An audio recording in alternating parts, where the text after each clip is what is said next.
हामी चाहिँ परेसबारीमा छौँ। कस्तो हरियाली छ यहाँ चाहिँ। हामी तरकारी टिप्न भनेर आएको। हिरामा ठुलो यहाँ चाहिँ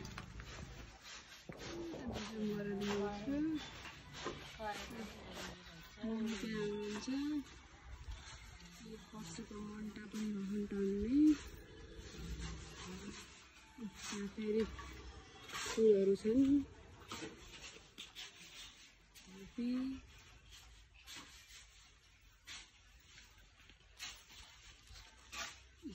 मन्टा भने मम्मीलाई घिरमा टिप्नु नि त। करेला निस्तो भने एउटा साना साना ठुलो ठुलो मम्मीले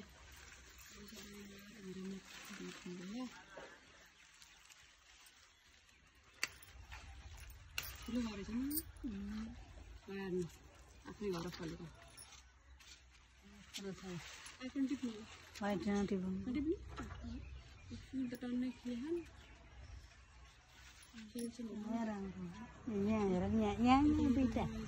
यहाँ दुईटा केटा बसिला बरियाला भनेको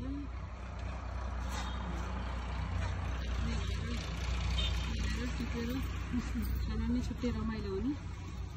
बजारबाट ल्याएर खानुभन्दा करेला पनि छन्। आजलाई हिराम्रो भइसक्यो। फर्सीका मन्टा साँझ टिप्ने कि भोलि टिप्नु पर्ला। पानी आइरहेको क्या बेला बेलामा। हरियाली छ। गोडी नि पानी अलिअलि त्यहाँतिर पुर्यो हन।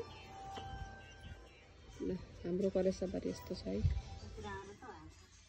जाऊँ मम्मी।